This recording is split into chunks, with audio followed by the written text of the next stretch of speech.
The night my life cracked open, the world didn't make a sound about it. No thunder, no shouting, no dramatic goodbye. Just silence, the kind that settles deep in your bones and doesn't ask permission. It was December 23rd, a night cold enough to make your breath feel heavier than your thoughts. I was 63 years old, standing barefoot on the kitchen tile, watching steam curl up from a pot of soup I'd been stirring out of habit, not hunger. The house smelled like onions and thyme, like every winter I could remember. Familiar, safe, or at least it used to be. I heard the front door open and close softly, too softly. That should have been my first warning. After 41 years of marriage, you learn the sounds of someone who belongs to you, the careless thud of boots, the clearing of a throat, the way keys hit the counter. That night, none of that. I turned around with a half smile already waiting on my face. "Hey," I said, "you're home early." He didn't answer. He stood near the doorway, coat still on, hands in his pockets like he wasn't sure where they belonged anymore. The man I had shared half my life with suddenly looked like a guest who'd overstayed his welcome. "We need to talk," he said. Those 4 words don't always mean disaster, but when they come without eye contact, they usually do. I wiped my hands on a dish towel and leaned against the counter. My knees felt weak, like my body knew something my heart hadn't caught up to yet. "Okay," I said carefully. "What's going on?" He sighed, long, heavy, like he'd been rehearsing this moment for weeks. "I can't do this anymore." The room tilted. "What do you mean?" I asked, though some part of me already knew. This life, this routine, us. There it was, clean, sharp, no apology wrapped around it. I laughed once, quiet, confused. "You're tired. We're all tired. It's December." He shook his head. "No, I'm done." I remember staring at his face, searching for something. Regret? Fear? Hesitation? Instead, I saw distance, like he'd already left and just came back to collect the words. "There's someone else," he said. The sentence didn't land right away. It floated between us, awkward and unreal. "Someone else?" I repeated. "She's younger," he added, like that explained everything. "She makes me feel alive again." Alive. As if the life we built had been some kind of coma. I don't remember crying. I don't remember yelling. What I remember is the quiet, the way the clock kept ticking like nothing had changed, even though everything had. 20 minutes later, he was gone. No slammed doors, no final glance, just the sound of a life closing behind him. And me, standing alone in a warm kitchen that suddenly felt colder than the street outside. That was the night I stepped into the dark, without knowing it would lead me somewhere entirely new. The house doesn't change when someone leaves. That's the cruel part. The walls stay where they are. The furniture doesn't move. The clock keeps ticking like it always has. But the air gets heavier. I stood in that kitchen long after the door closed, listening to the low hum of the refrigerator, the faint hiss of the burner I'd forgotten to turn off. Everything felt too loud, too sharp, like my senses were turned up high just to punish me. I turned the stove off, slowly, carefully, as if sudden movement might make everything fall apart. Then I looked around. The table was set for 2, placemats straight, silverware aligned the way he liked it, a habit carved into me over decades. 41 years of muscle memory doesn't disappear in 20 minutes. I sat down anyway. The chair across from me stayed empty. That's when it hit. Not like a wave, but like gravity. Heavy, inescapable. My chest tightened. Not enough to scream, just enough to ache. The kind of pain that doesn't announce itself. It just settles in and refuses to leave. I whispered his name once. Nothing answered back. I pushed my chair in and walked through the house, room by room, like I was seeing it for the first time. The living room where we'd argued over TV shows, the hallway where our kids' height marks still climbed the wall in pencil, the bedroom where his pillow still held the shape of his head. I didn't touch it. I grabbed my coat instead. The thick brown one he always said made me look older than I already was. Funny how words hang around after people don't. Outside, the cold slapped me awake. Snow had started falling, quiet, steady, like the sky was trying to cover everything up.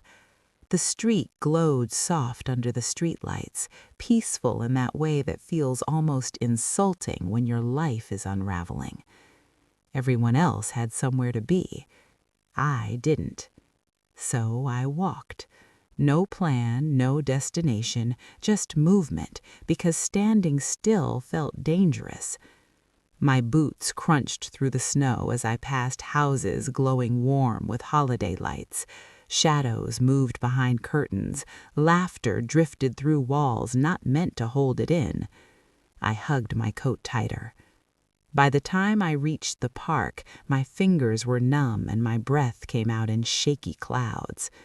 The benches were dusted white, untouched. The gazebo stood quiet, wrapped in lights that blinked cheerfully, unaware. I sat down anyway. The cold metal seeped through my clothes, straight into my bones. I welcomed it. Physical pain was easier than the mess inside my head. I stared at the dark sky and asked myself a question I hadn't faced in decades. Who am I when I'm not someone's wife? The answer didn't come. Only silence, only snow. And somewhere deep inside that quiet, something shifted. Small, almost invisible. I didn't know it yet, but this was the moment everything started to change. I don't know how long I sat there. Time does strange things when your heart's been cracked open. Minutes stretch, seconds disappear. All I knew was that my toes had gone numb and my hands felt stiff inside my gloves, like they didn't quite belong to me anymore. That's when I heard footsteps. Not hurried, not confident, uneven, careful, like someone counting each step. I lifted my head. A young man was moving along the path, shoulders hunched, arms tight against his sides. He didn't have a coat, just a thin hoodie that looked like it had seen better years. His jaw trembled so hard I could hear his teeth clatter when he exhaled. Instinct kicked in before thought. "Hey," I called out, my voice rough from the cold. "Are you okay?" He stopped, slowly, like he wasn't sure if answering was safe. "I'm fine," he said, which was the biggest lie I'd heard all night. "You're freezing," I said, already standing, joints protesting as I pushed myself up. "Where's your jacket?" He shrugged, a sharp little movement that made him shiver harder. "Don't have one." Something in his tone, flat, tired, told me that wasn't a temporary problem. I looked at him more closely. Mid-20s, maybe early 30s, clean face under the stubble, eyes alert, intelligent. This wasn't someone lost. This was someone worn down. "You can't stay out here," I said. "It's too cold." He gave a short laugh. "Shelters are full. Holidays bring out everyone's generosity, just not enough beds." That line hit me harder than I expected. Without giving myself time to overthink it, I reached for the buttons of my coat. "What are you doing?" he asked, panic creeping into his voice. "Helping," I said simply. I slid the coat off my shoulders and held it out to him. The cold rushed in immediately, sharp and unforgiving, but I didn't flinch. "Ma'am, no, you need that." "I have somewhere to go," I lied. "You don't." He hesitated, eyes searching my face like he was trying to figure out the catch. "There isn't one," I said quietly. "Just take it." His hand shook as he pulled the coat on. It swallowed him way too big, but the relief on his face was instant. His shoulders dropped, his breathing slowed. "Thank you," he said, voice breaking just a little. "You didn't have to do that." I wrapped my scarf tighter around my neck, trying not to shake. "Yeah," I said, "I kinda did." He studied me for a moment. "I'm Luke," he said. I nodded. "I'm Helen." A pause settled between us. Comfortable, strange. "What brings you out here tonight?" he asked gently. I looked back at the bench, at the snow collecting where I'd been sitting. "My life ended an hour ago. I needed somewhere quiet." He nodded like he understood exactly what that meant. "Funny," he said softly. "Mine did too, just slower." The wind cut through my sweater and I shivered hard this time. "You should go home," he said, concern flickering in his eyes. "I will," I said. "You take care of yourself." As he walked away, wrapped in my coat, I felt something unexpected bloom in my chest. Not hope, not yet, but purpose. And sometimes that's enough to survive the night. The cold hit harder once he disappeared into the dark. Without the coat, the wind didn't just touch me, it cut straight through, sharp and personal, like it knew exactly where to aim. My sweater might as well have been paper. Every breath burned on the way in and out. But I didn't regret it, not even for a second. I wrapped my arms around myself and started walking. Each step felt heavier than the last. My boots slipped on patches of ice hidden under fresh snow, forcing me to slow down, focus. At my age, falling wasn't just embarrassing, it was dangerous. A broken hip, a hospital bed, months of recovery. I knew the risks. Still, I kept going. The streets were quieter now. Most lights were off. Most people were inside, wrapped in warmth, unaware that a woman their mother's age was inching her way home without a coat, carrying a pain no scarf could block.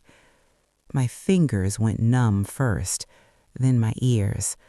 My thoughts started drifting in strange directions, random memories popping up without warning. The first apartment we ever shared. The sound of my kids laughing on Christmas mornings. The way he used to reach for my hand in parking lots. I shook my head hard. No, not tonight. I focused on the glow of the next streetlight, then the one after that. Survival breaks life down into small goals.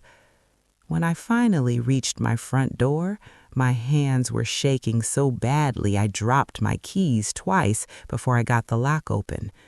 The warmth inside wrapped around me instantly, almost painfully. I stood there just inside the door, chest heaving, letting the heat soak in. I was safe. Barely. I stripped off my wet boots and went straight to the bathroom, stepping into the shower without bothering to undress properly first. Hot water slammed against my skin, and I gasped as feeling rushed back in sharp, stinging waves. It hurt, but it meant I was still here. Later, wrapped in an old robe, I wandered into the kitchen. The soup I'd made earlier sat untouched on the stove. I took a spoonful straight from the pot. It tasted like nothing. I dumped it down the sink. That night, I didn't sleep much. I lay on my side of the bed, staring at the ceiling, listening to the unfamiliar quiet. His absence had weight. It pressed against me from all directions. At some point near dawn, exhaustion finally pulled me under. Before sleep took me, one soft thought slipped in, uninvited. If my life was already shattered, maybe I didn't have as much to lose as I thought. I didn't know then how true that would become. The next morning didn't come gently. It came loud and bright, sunlight bouncing off fresh snow like the world was daring me to feel something. I stayed in bed anyway, cocooned under blankets that still smelled faintly like him. I told myself I'd get up in 5 minutes. 5 minutes turned into an hour. My phone buzzed on the nightstand, then buzzed again. I didn't look. I already knew who it was. My daughter, my sons, people who loved me and would ask questions I wasn't ready to answer. So I stayed quiet. The day drifted by in pieces. I moved from the bed to the couch, from the couch to the kitchen. I turned the TV on for background noise, but I couldn't tell you what was playing. Faces talked, laugh tracks played. None of it reached me. Food didn't interest me. I nibbled toast because I knew I had to eat something. I drank coffee that went cold beside me. Time didn't feel real. That night, I dreamed of the park, the snow, the bench, the young man pulling my coat tighter around himself. I woke up with my heart racing and my hands clenched into fists. On the second day, I showered. It felt like an accomplishment.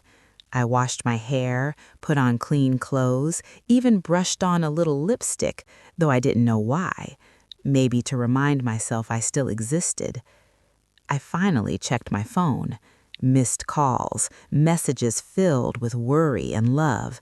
I typed back simple lies. Not feeling well, just need rest. It was easier than explaining that the life they knew me in had quietly burned down. On the third day, the silence broke. I heard engines outside. Not one, several. At first, I ignored it. People come and go. But the sound didn't fade. It multiplied. Doors opening, voices, heavy footsteps. I walked to the window and peeked through the curtain. Black SUVs lined the street. Perfectly spaced, shiny, out of place. My stomach dropped. My first thought was panic. My second was disbelief. And then I saw him. The same young man from the park stepped out of one of the vehicles. Only this time, he wasn't shivering. He wasn't lost. He wore a tailored coat, his hair neat, his posture confident, like the world bent slightly in his direction. My heart stuttered. There was no way. The doorbell rang. Once, twice. I opened the door slowly, bracing myself for whatever reality was about to hit. "Hi, Helen," he said, smiling warmly.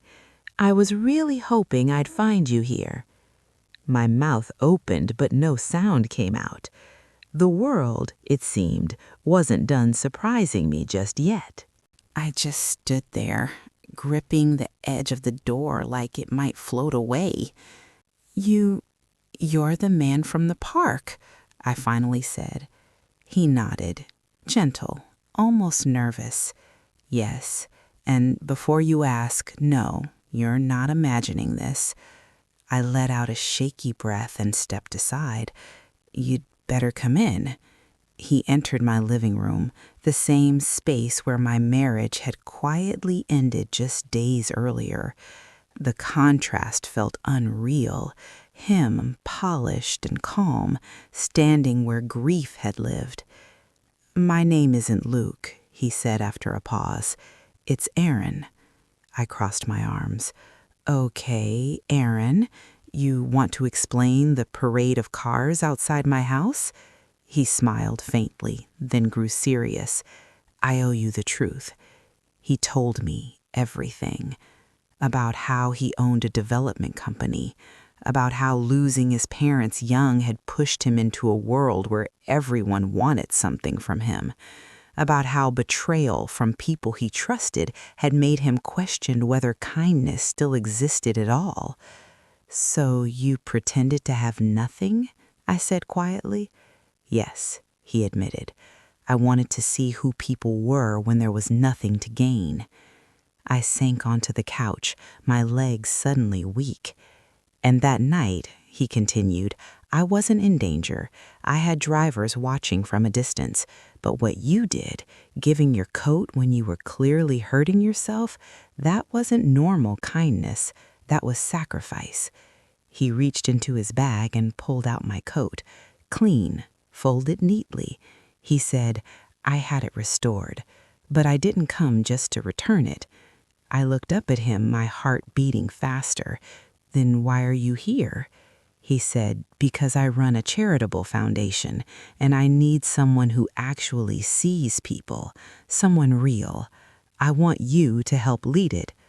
I laughed softly, stunned. Me? I'm just a 63-year-old woman who got left. He shook his head. You're a woman who chose kindness on the worst night of her life.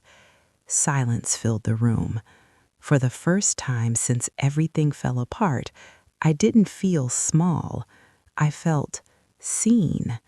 And that scared me more than the cold ever did.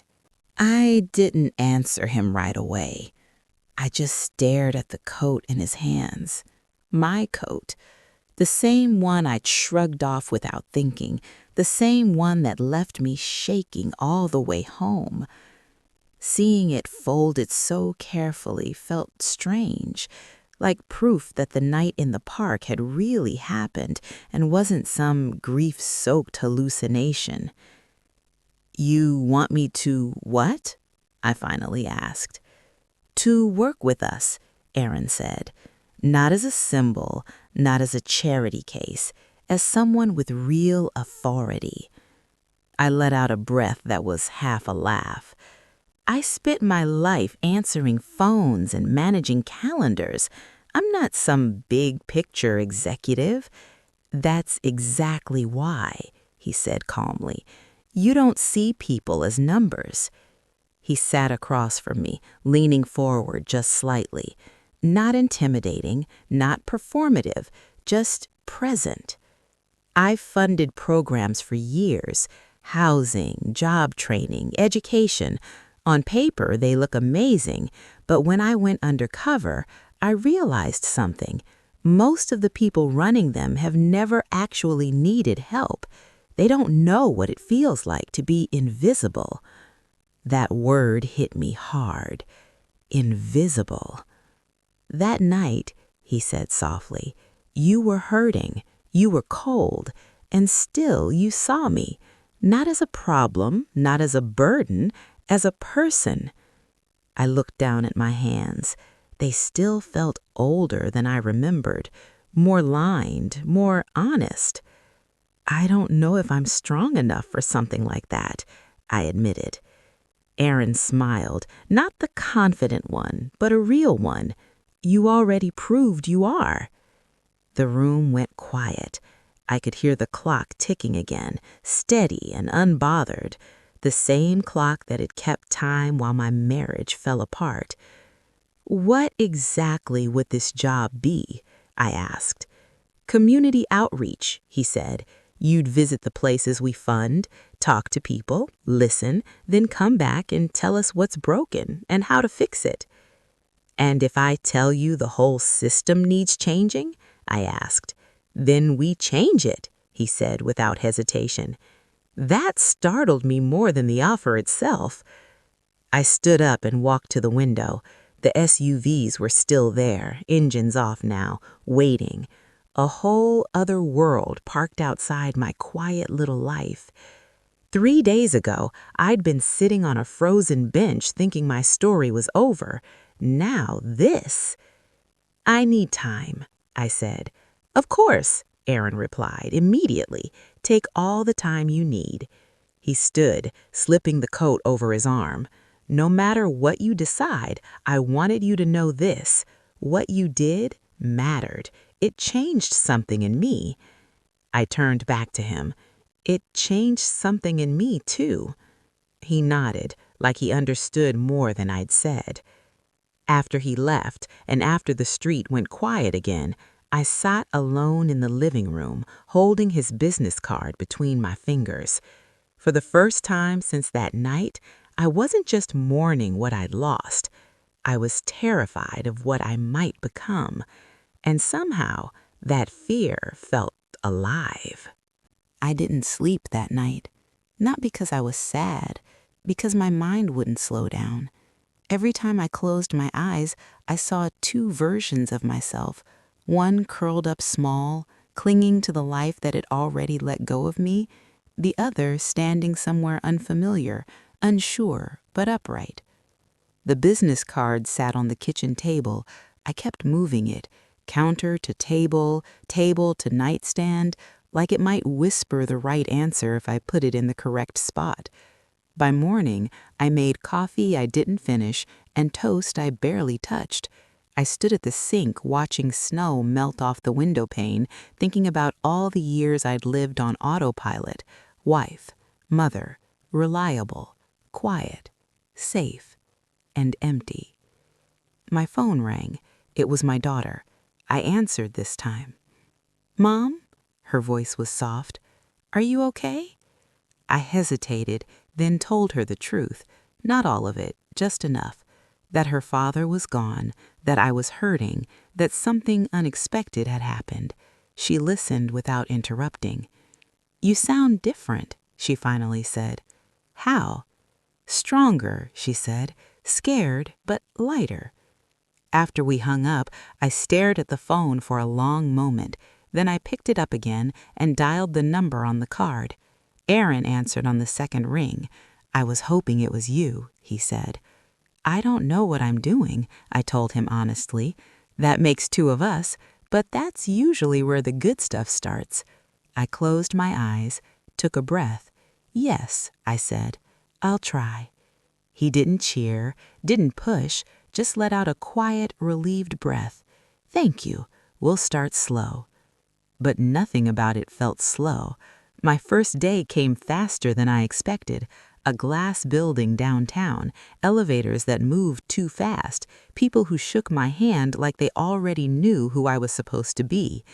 I felt out of place, old, a little ridiculous, until we visited our first project site, a small community center tucked between abandoned storefronts. The director talked numbers, attendance, funding, growth projections. Then I asked a question no one else had. "Who's missing?" I said. They blinked. "The people who need this most," I continued, "who aren't coming. Why?" Silence. Later, a woman pulled me aside. No one's ever asked that before. That night, driving home, I realized something. I didn't need to be fearless. I didn't need to be young. I just needed to pay attention. 3 days earlier, I'd been freezing on a bench, convinced my life was done. Now I was standing inside something unfinished, uncertain, uncomfortable, and strangely full of promise. For the first time in a long while, the future didn't scare me because it was empty. It scared me because it was wide open. The first few weeks were exhausting in a way I hadn't felt in years.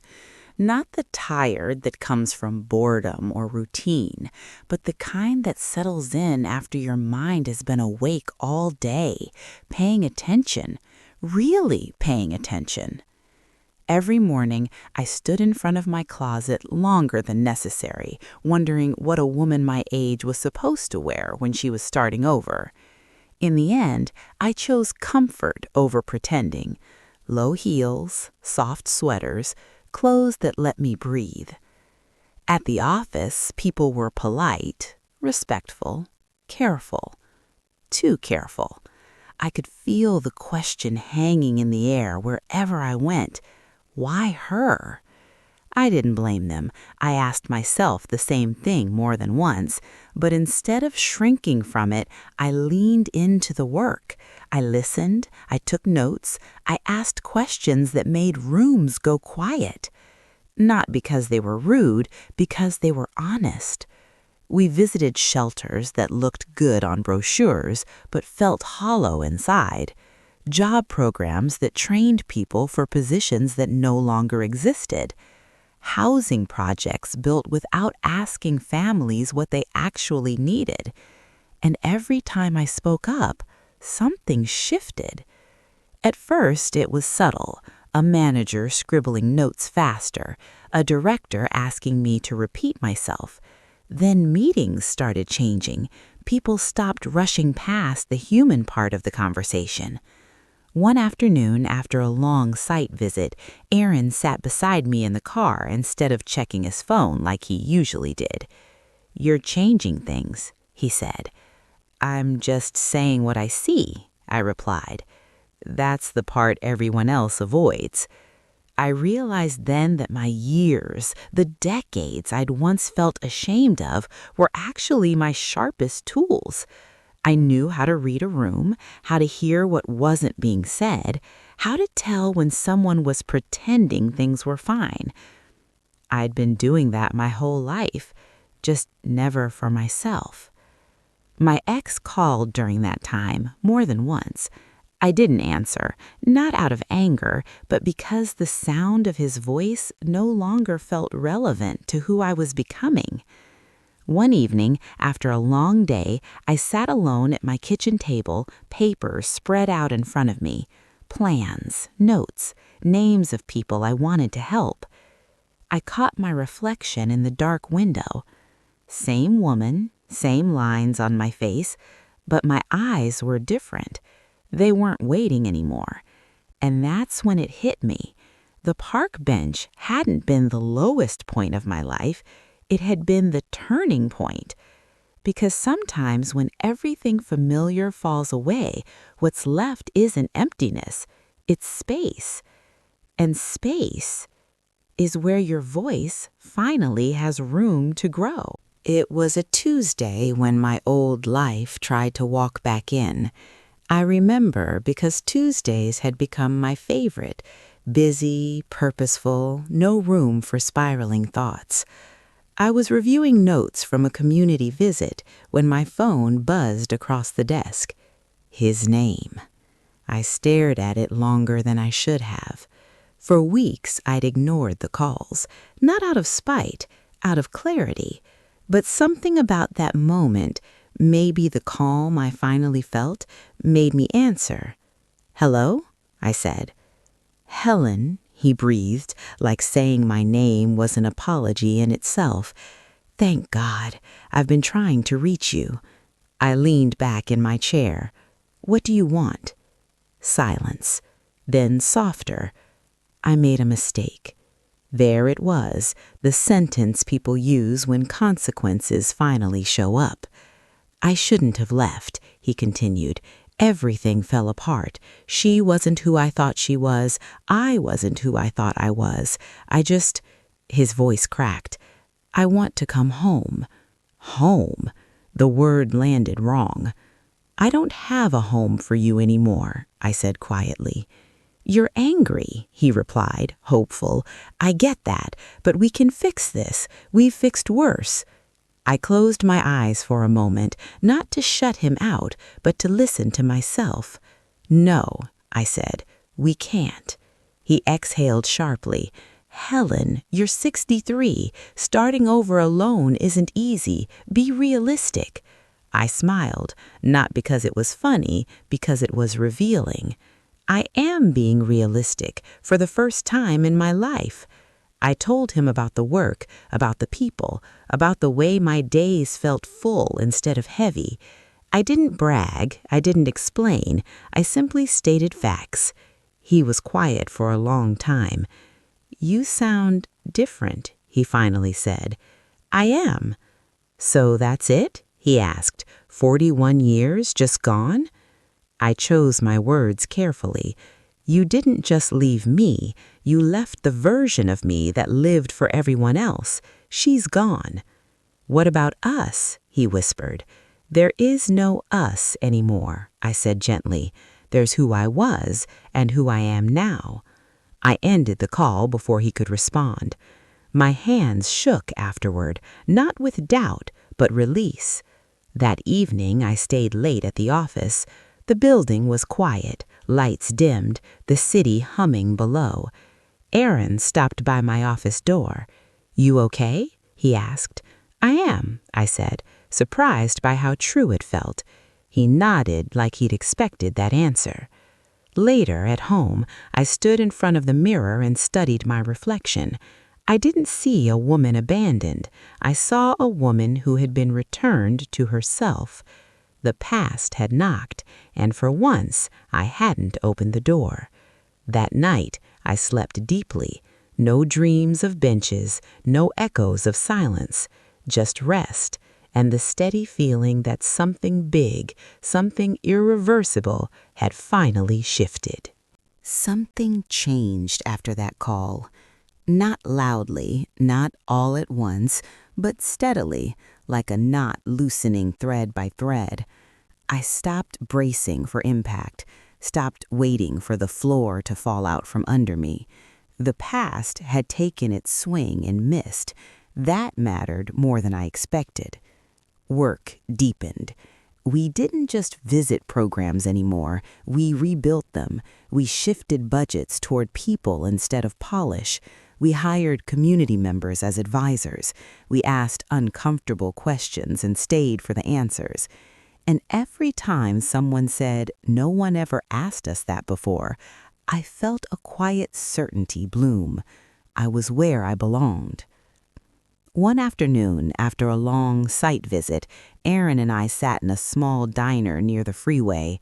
Nothing fancy, vinyl booths, coffee that tasted like it had been there all day. He watched me stir my cup, thoughtful. "You know," he said, "when I met you, I thought kindness was rare. Now I think it's just overlooked." I smiled. "People don't slow down enough to notice it." He nodded. "You do." There was something in the way he said it, respect without expectation, no pressure, no agenda, just acknowledgement. That mattered. At home, the house felt different too, still quiet, but not hollow. I rearranged furniture, took down photos that felt like anchors instead of memories, put up a painting I loved that he never cared for. I cooked when I wanted, ate when I was hungry, slept diagonally across the bed just because I could. Freedom, it turns out, isn't loud. It's gentle. My children noticed before I did. On a video call, my daughter tilted her head and said, "You look happy, Mom." Not pretending, happy. I didn't argue. One evening, as I locked up the office, Aaron walked me to my car. The city lights flickered on, one by one. "I don't want to complicate things," he said carefully, "but I also don't want to pretend I don't feel something here." I met his eyes, honest, calm. "Then don't pretend," I said. "Just don't rush me." He smiled, soft, understanding. Never. Driving home, I thought about the woman I'd been on that frozen bench, how small she felt, how finished. If I could speak to her now, I'd tell her this: you don't need to be rescued. You need room, you need truth, and you need time. The rest will find you when you're ready. I parked, turned off the engine, and sat there for a moment, breathing, grounded, whole. I wasn't rebuilding my old life. I was building something better, something honest, something mine. Success doesn't arrive quietly. It brings attention, questions, expectations. 3 months after I stepped into this new life, the work began to ripple outward in ways I hadn't anticipated. Reports started coming back with numbers that startled even me. Programs were actually working. People weren't just participating, they were improving their lives. And when things work, people want to know why. Meetings got bigger, rooms got fuller, eyes stayed on me longer. At first, it made me uneasy. I had spent years blending into the background. Being seen still felt strange, like wearing shoes that hadn't been broken in yet. One afternoon, I was asked to speak at a small gathering. Community leaders, donors, a few press people. Nothing major, they said, just a few words. I stood behind the podium, hands resting lightly on the sides, heart steady but alert. When I opened my mouth, I didn't talk about budgets or strategy. I talked about the park. Not the details, just the feeling of being unseen, of how quickly people pass by pain they don't recognize, of how change doesn't start with money, but with attention. The room went quiet. Afterward, people approached me one by one. Some thanked me, some shared stories they'd never told anyone. A few just nodded, eyes shiny, unable to speak. That night, alone in my kitchen, I realized something important. Purpose has weight. It asks things of you. It demands consistency, courage, the willingness to disappoint people who preferred the old, quieter version of you. I received another call from my past a few days later, not from him this time, but from someone who had known me only as his wife. The conversation was polite, careful, and deeply uncomfortable. "You've changed," they said. "Yes," I answered. "I had to." There was no apology in their tone, just confusion. I hung up feeling oddly calm, because I wasn't changing to be impressive. I was changing to be honest. That night, Aaron texted me, "You did good today." I smiled at the simplicity of it. "We did," I replied. Lying in bed, I thought about how strange life is, how it takes everything familiar away before offering something real in its place. I didn't miss the woman I used to be. I honored her. She survived so I could arrive here. And I knew deep in my chest that the hardest part wasn't what I'd already lived through. It was choosing every day not to shrink back into what was safe. The storm had passed. Now came the responsibility of clear skies. The invitation arrived in a plain envelope. No return address, just my name, written carefully like the sender wasn't sure they still had the right to it. It was an invitation to a small community opening downtown, one of the projects we'd helped fund months earlier. I'd already planned to attend. What I hadn't expected was who would be there. I spotted him across the room almost immediately, older, thinner, less certain of where he fit. He hovered near the back, hands folded in front of him like a guest who knew he wasn't really welcome but hoped no one would ask him to leave. Our eyes met. He smiled, unsure. I didn't. Not out of cruelty, out of clarity. After the speeches, after the applause and polite conversation, he approached me slowly, like someone walking toward a door they already knew might stay closed. "You look happy," he said. "I am," I replied. We stood there for a moment, the noise of the room flowing around us like water around stones. "I never meant to hurt you," he said quietly. "I know," I answered, "but you did anyway." He nodded, swallowing. "I see now what I lost." I thought about the nights I'd cried into a pillow that still smelled like him, the park bench, the cold, the fear. And then I thought about the people I'd met since, the work, the sense of meaning. "You didn't lose me," I said gently. "You let me go. There's a difference." He didn't argue, didn't beg. Maybe that was growth. Maybe it was too late. Either way, it didn't matter anymore. "I'm glad you found your way," he said.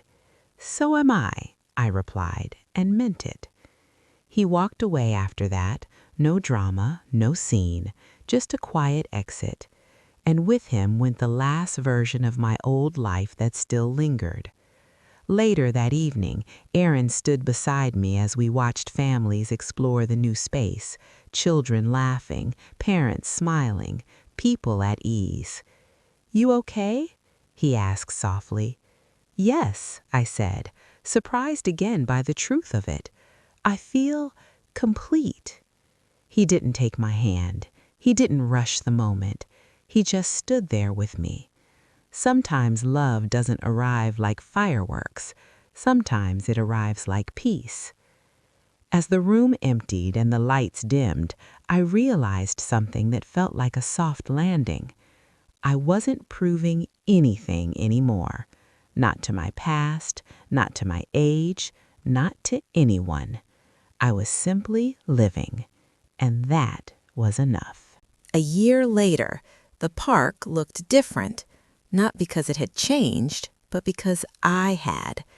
I stood near the same bench, hands tucked into my coat pockets, watching snow drift down in soft, lazy spirals.